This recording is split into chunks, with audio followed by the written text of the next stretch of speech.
اللهم صل على سيدنا محمد يا رب صل وسلم دائما أبدا على الحمد لله وكفى وسلام على عباده الذين اصطفى أما بعد أعوذ بالله من الشيطان الرجيم بسم الله الرحمن الرحيم حضرت لقمان علیہ السلام حضرت لقمان علیہ السلام مشہور حکیم ہیں۔ قرآن پاک میں بھی ان کی نشست کا ذکر فرمایا گیا کہ یہ ایک حبشی غلام سیاہ فام تھے۔ اللہ تعالیٰ نے نوازا کہ حکیم لقمان علیہ السلام بن گئے۔ بعض روایت میں ہے کہ حق تعالیٰ شانہ نے ان کو اختیار دیا تھا کہ حکمت اور بادشاہت میں سے جس کو چاہے پسند کر لے، تو انہوں نے حکمت کو پسند فرمایا۔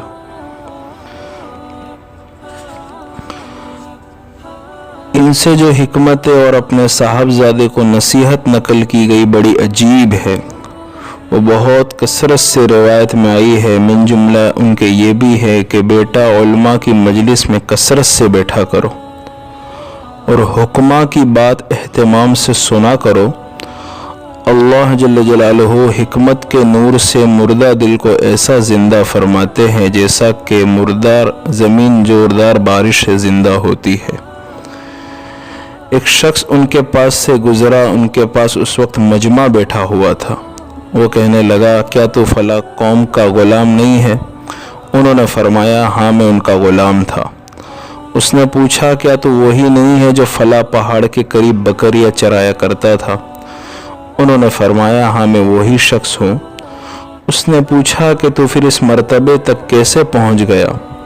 انہوں نے فرمایا، چند چیزوں کی پابندی اور اہتمام کرنے سے وہ چیزیں یہ ہے۔ ذرا غور سے سنیں اس بات کو۔ اللہ جل جلالہ کا خوف اور بات میں سچائی اور امانت کا پورا ادا کرنا اور بیکار گفتگو سے احتراز۔ ان کا ارشاد ہے کہ بیٹا اللہ جل جلالہ سے ایسی طرح امید رکھو کہ اس کے عذاب سے بے خوف نہ ہو جاؤ، اور ایسی طرح اس کے عذاب سے خوف کرو کہ اس کی رحمت سے نا امید نہ ہو جاؤ۔ صاحبزادے نے عرض کیا کہ دل تو ایک ہی ہے، اس میں خوف اور امید دونوں کس طرح جمع ہو؟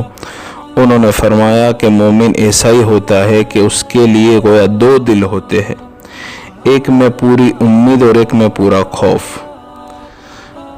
ان کا یہ بھی ارشاد ہے کہ بیٹا رب اغفر لی بہت کثرت سے پڑھا کرو۔ یہ رب اغفر لی استغفار ہے کہ یا اللہ میری مغفرت فرما۔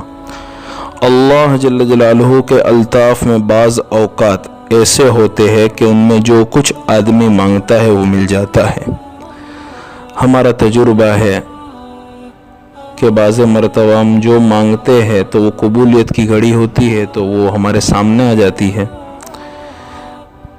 تو بعض الطاف یعنی 24 گھنٹے کے اندر اللہ کی طرف سے بعض جو ہے موقع ایسے آتے کہ اس میں بندہ جو بھی مانگے اللہ اسے عطا فرماتے ہیں۔ تو کیا فرمایا لقمان علیہ السلام نے کہ بیٹا رب اغفر لی بہت کثرت سے پڑھا کرو۔ اللہ جل جلالہ کے الطاف میں بعض اوقات ایسے ہوتے ہیں ان میں جو کچھ آدمی مانگتا ہے وہ مل جاتا ہے۔ ان کا ارشاد ہے کہ بیٹا نیک عمل اللہ جل جلالہ کے ساتھ یقین بغیر نہیں ہو سکتا۔ جس کا یقین ضعیف ہوگا اس کا عمل بھی سست ہوگا۔ بیٹا جب شیطان تجھے کسی شک میں مبتلا کرے تو اس کو یقین کے ساتھ مغلوب کر، اور جب وہ تجھے عمل میں سستی کرنے کی طرف لے جائے تو قبر اور قیامت کی یاد سے اس پر غلبہ حاصل کر، اور جب دنیا میں رغبت یہاں کی تکلیف کے خوف کے راستے سے وہ تیرے پاس آئے تو اس سے کہہ دے کہ دنیا ہر حال میں چھوٹنے والی چیز ہے، نہ یہاں کی راحت کو دوام ہے، نہ یہاں کی تکلیف ہمیشہ رہنے والی ہے۔ یعنی کوئی بھی عمل اگر دنیا کا دین کے لیے آڑ بن رہا ہے، مثلا ہماری دکان ہے، کاشتکاری ہے، کھیتی ہے، اگر وہ آڑ ہے نماز کے لیے تو دل کو یوں کہے کہ یہ سب ختم ہو جانے والا ہے، ہمیشہ ہمیشہ باقی رہنے والی وہ چیز ہے جو اللہ کے لیے کی جائے۔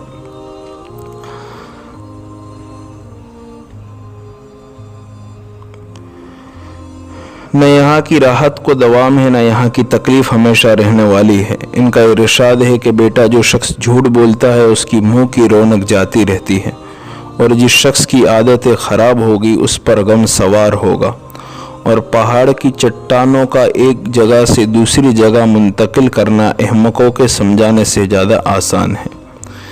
ان کا ارشاد ہے کہ بیٹا جھوٹ سے اپنے کو بہت محفوظ رکھو۔ جھوٹ بولنا چڑیا پرند کی گوشت کی طرح سے لذیذ تو معلوم ہوتا ہے، لیکن بہت جلد جھوٹ بولنے والے شخص کے ساتھ دشمنی کا ذریعہ بن جاتا ہے۔ بیٹا جنازے میں اہتمام سے شرکت کیا کرو اور تقریبات میں شرکت سے گریز کیا کرو۔ تقریبات مینس شادی وغیرہ، اس لیے کہ جنازہ آخرت کی یاد کو تازہ کرتا ہے اور شادیاں تقریبات دنیا کی طرف مشغول کرتی ہے۔ بیٹا جب پیٹ بھرا ہوا ہو اس وقت نہ کھاؤ، پیٹ بھرے پر کھانے سے کتے کو ڈال دینا بہتر ہے۔ بیٹا نہ تو تم اتنا میٹھا بنو کہ لوگ تمہیں نگل جائے، نہ اتنا کڑوا بنو کہ لوگ تمہیں تھوک دے۔ بیٹا تم مرغے سے زیادہ عاجز نہ بنو کہ وہ تو سحر کے وقت جاگ کر چلانا شروع کر دے اور تم اپنے بستر پر پڑے سوتے رہو۔ بیٹا توبہ میں دیر نہ کرو کہ موت کا کوئی وقت مقرر نہیں، وہ دفعتاً آ جاتی ہے۔ بیٹا جاہل سے دوستی نہ کرو، ایسا نہ ہو کہ اس کی جہالت کی باتیں تمہیں اچھی معلوم ہونے لگے، اور حکیم سے دشمنی مول نہ لو، ایسا نہ ہو کہ تم سے اعراض کرنے لگے اور پھر اسی حکمتوں سے تم محروم ہو جاؤ۔ بیٹا اپنا کھانا متقی لوگوں کے سوا کسی کو نہ کھلاؤ، اور اپنے کاموں میں علماء سے مشورہ لیا کرو۔ بڑی عجیب جو ہے حکمت کی باتیں کہی ہے لقمان علیہ السلام نے اپنے بیٹے کو۔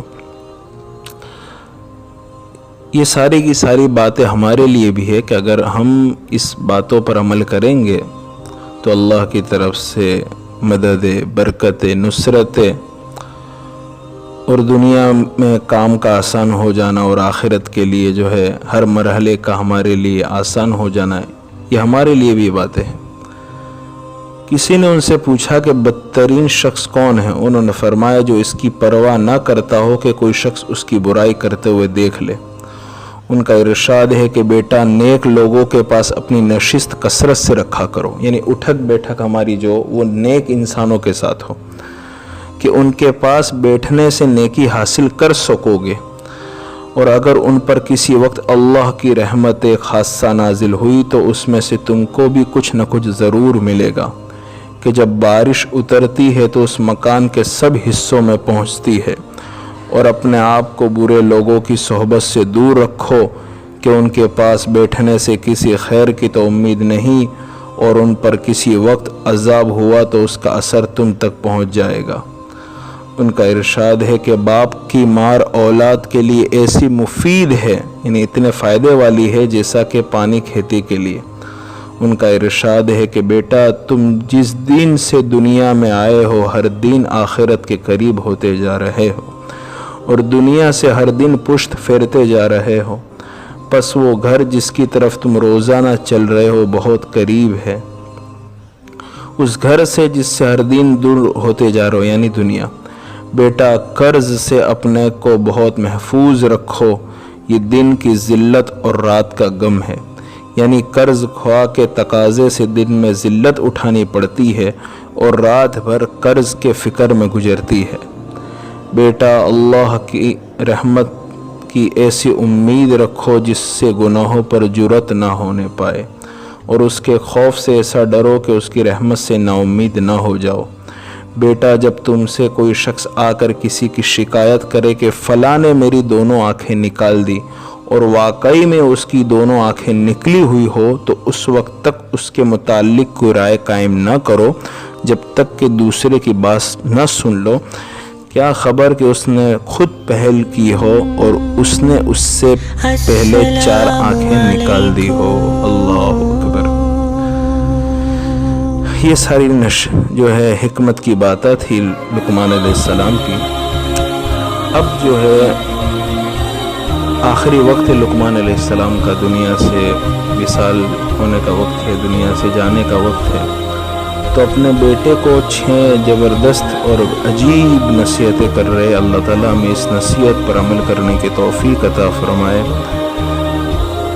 فقی ابو لیث رحمۃ اللہ علیہ نے نقل کیا ہے کہ جب حضرت لقمان علیہ السلام کا انتقال ہونے لگا تو انہوں نے اپنے صاحبزادے سے فرمایا کہ بیٹا، میں نے تم کو اس مدت زندگی میں بہت سی نصیحتیں کی ہے، اس وقت آخری وقت ہے، 6 نصیحتیں تم کو کرتا ہوں۔